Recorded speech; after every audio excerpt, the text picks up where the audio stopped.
बच्चे का पिता भी था। कमला के पति को मरे हुए एक अरसा बीत गया है। अब वो अपने सौतेले बेटे वैभव के साथ रहती है। वैभव के दिल में अपनी माँ को लेकर इतना डर है कि वो अपनी माँ के सामने एक शब्द नहीं बोल पाता। उसकी माँ जो कहती है उसको सर झुकाकर वही मानना पड़ता है। वैभव, तुमने अभी तक घर का काम क्यों नहीं किया? तुमसे कितनी बार कहा है कि सूरज निकलने से पहले तुम घर की साफ सफाई पूरी कर दिया करो। वैभव कुछ नहीं बोलता, चुपचाप सर झुकाए अपनी माँ की बात सुनता रहता है। तभी पास में खड़ा नौकर सुखराम कहता है, मालकिन, वैभव बाबा को रात से तेज बुखार है, इसलिए वो सुबह जल्दी उठ नहीं पाए। उनके बदले मैं घर की साफ सफाई कर देता हूँ। इसे कोई बुखार नहीं है। मैं इसे अच्छी तरह से जानती हूँ। ये सब काम न करने के बहाने हैं। सुखराम काका, बोल दो इसे, सारे घर का काम यही करेगा। और इससे समय पर अपना काम पूरा नहीं किया तो इससे आज का खाना भी नहीं मिलेगा। मगर मालकिन, वैभव बाबा की सच में ही तबीयत खराब है, आप एक बार देख तो लीजिए। कमला बिना कुछ बोले वहां से चली गई और बेचारा वैभव तेज बुखार में भी काम करता रहा। कमला वैभव की शादी एक ऐसी लड़की से कराना चाहती थी जो अनपढ़ हो और कमला से इसी तरह डरे जिस तरह वैभव डरता है, ताकि वैभव की सारी जायदाद और धन दौलत उसकी मुट्ठी में रहे। लेकिन आज के जमाने में ऐसी लड़की मिलना मुश्किल है। कमला कार में यही सब कुछ सोचती जा रही थी कि तभी रास्ते में, अरे ड्राइवर, तुमने कार क्यों रोक दी? और ये इतना शोर कैसा? मैडम, आगे कुछ बंजारों का खेल चल रहा है, इसलिए भीड़ लगी है।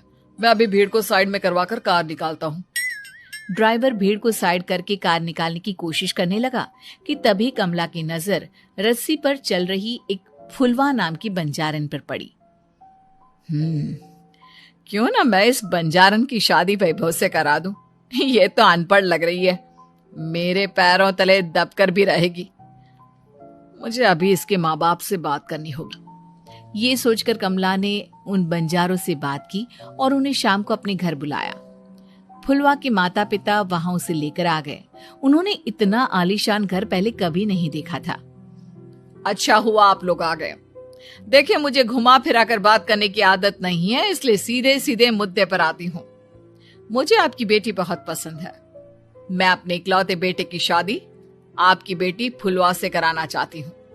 इसके बदले में आप जो चाहो वो ले सकती हैं। तभी फुलवा की माँ कहती है, ये क्या कह रही है मैम साहब? कहीं आप हमारी गरीबी का मजाक तो नहीं उड़ा रही ना? आप मेरे बेटे से मिल लो। अगर आपको मेरा बेटा पसंद आता है तो मैं कल से ही शादी की तैयारी शुरू कर दूंगी। सुखराम, वैभव को लेकर आओ। फुलवा अपनी माँ के कान में फुसफुसाती है, माँ, कहीं इस मेम साहब का छोरा पागल तो ना है? फुलवा अपनी माँ से बात कर रही होती है कि वैभव वहां आता है। फुलवा उसे देखती ही रह जाती है और उसके माता पिता उसकी शादी तय कर देते हैं। शादी वाले दिन किसी को फुलवा और वैभव की बेमेल विवाह की बात समझ में नहीं आती। फिर भी एक औरत कमला से पूछ ही लेती है, कमला जी, आपने अपने इकलौते बेटे की शादी देहाती गवार से क्यों करा दी? ये बंजारन आपके घर की बहू बनने लायक तो नहीं है। कम से कम अपने स्टेटस का ही ख्याल कर लिया होता। बहू तो अपने टक्कर की लाती, आपने तो बंजारन को ही बहू बना लिया। अब कमला को समझ में नहीं आ रहा था कि इस बात का क्या जवाब दे। वो कुछ देर चुप रही और सोच समझ कर कहती है, बहन जी, आपको तो पता है आजकल के बच्चे किसी की बात कहाँ सुनते हैं। मैं तो अपनी बहू एक पढ़ी लिखी और अपनी सोसाइटी की ही ढूंढ रही थी। लेकिन मेरे बेटे ने मेरे सामने इस बंजारन को लाकर खड़ा कर दिया। बोला कि मैं शादी करूंगा तो इसी से। अब भला मैं क्या करती, मुझे अपने बेटे के सामने झुकना ही पड़ा। कमला की ये बातें सुखराम भी सुन रहा था। उसने ये सारी बातें वैभव को जाकर बता दी। काका, मैं तो फुलवा को जानता भी नहीं, फिर माँ मेरे बारे में झूठ क्यों कह रही है? अरे बेटा, तुम कितने भोले हो, तुम्हें कुछ भी नहीं पता। तुम्हारे पिता अपनी सारी संपत्ति तुम्हारे नाम करके गए हैं। तुम्हारी माँ नहीं चाहती कि ये संपत्ति तुम्हें मिले, इसलिए उन्होंने तुम्हारी अनपढ़ लड़की से शादी करवाई। ताकि तुम्हारी तरह वो भी अपने हक के लिए आवाज ना उठा सके। सुखराम काका, मैं क्या करूं, आप ही बताओ। माँ के सामने आते ही मेरे हाथ पैर कांपने लगते हैं। मैं माँ को कुछ भी नहीं कह पाता। वे दोनों बात कर ही रहे थे कि अचानक कमला वहां आ गई। कमला को देखकर दोनों घबरा गए। तुम दोनों फिर कभी बातें कर लेना, अभी फेरों का समय हो गया है, चलो जल्दी आओ। इस तरह फुलवा और वैभव की शादी हो गई। अगले दिन कमला ने फुलवा को बुलाया और उसे नसीहत देने लगी। देख बंजारन, तुझे मैंने अपनी बहू बना तो लिया है, लेकिन तुझे इस घर में आंख कान मुंह बंद करके रहना होगा। घर का काम कर और अपने पति से मतलब रख, समझी? कमला का ऐसा रवैया फुलवा को बिल्कुल समझ में नहीं आया। उसने वैभव से इस बारे में बात की। सुनिए ना, माँ जी ने जिस तरह मुझसे बात की मुझे अच्छा नहीं लगा। शादी से पहले तो वो मुझसे बहुत अच्छे से बात कर रही थी, लेकिन शादी के बाद उन्हें क्या हो गया? तुम ज्यादा मत सोचो, जैसा माँ कहती है वैसा ही करो। ये कहकर वैभव वहां से चला गया। अगले दिन वैभव को घर के नौकरों की तरह काम करता देख फुलवा को बहुत हैरानी हुई। फुलवा ने इस बारे में सुखराम काका से बात की तो सुखराम काका ने फुलवा को सारी बात बता दी। अब फुलवा को समझ में आ गया कि उसकी सास ने एक बंजारन को बहू क्यों बनाया। एक दिन वैभव घर का काम कर रहा था, तभी उससे कांच की प्लेट टूट गई। किसने गिराई ये कांच की प्लेट? वैभव को वहां खड़ा देख कमला ने छड़ी से उसे मारना शुरू कर दिया। उसके पैर में कांच चुभ गया और खून बहने लगा, लेकिन फिर भी कमला उसे मारे जा रही थी। ये देखकर फुलवा ने कमला के हाथ से छड़ी छीन ली और तोड़कर फेंक दी। बंजारन, तेरी इतनी हिम्मत, तूने मेरे हाथ से छड़ी छीनी? कमला फुलवा को थप्पड़ मारने ही वाली थी कि फुलवा उसका हाथ पकड़ लेती है। ओ सस माँ, मैंने मॉम की गुड़िया ना समझ लियो। बंजारन हो बंजारन, ईंट का जवाब पत्थर से देना जानती हूँ। आज के बाद मेरे या वैभव जी के ऊपर हाथ उठाने की सोचियो भी ना, समझी ससु माँ? ये कहकर फुलवा वैभव को लेकर वहां से चली गई। उसने वैभव के पैर पर पट्टी बांधी, उसके आंसू पोंछे।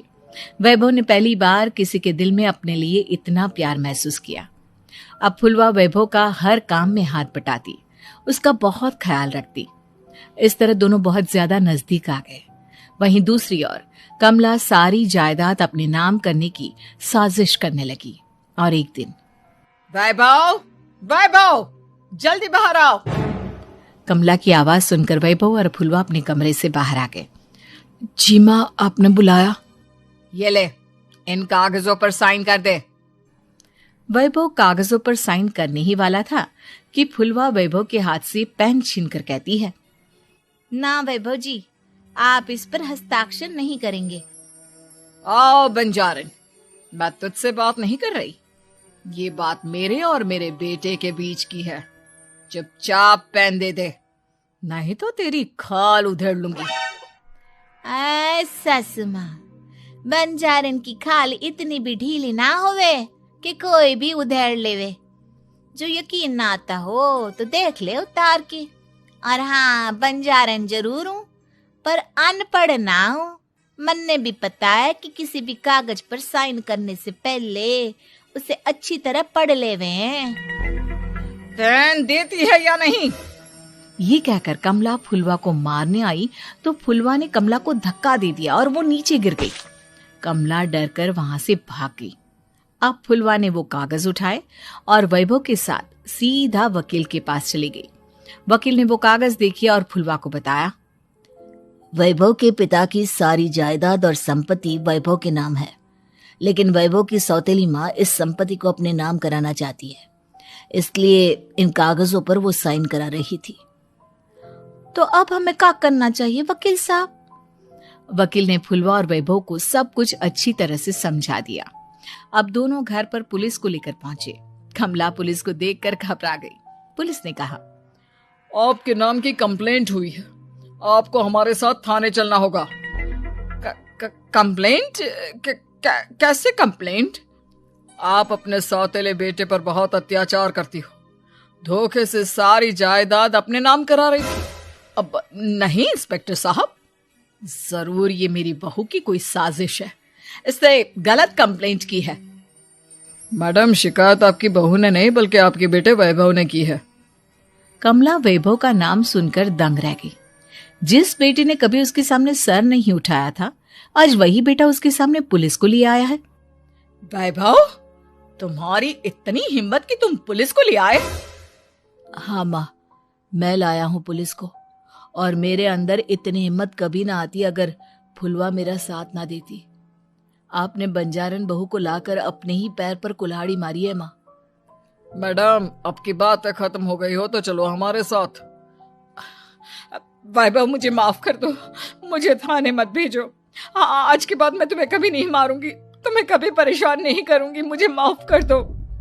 वैभव अपनी कंप्लेंट वापस ले लेता है और पुलिस वहां से चली जाती है।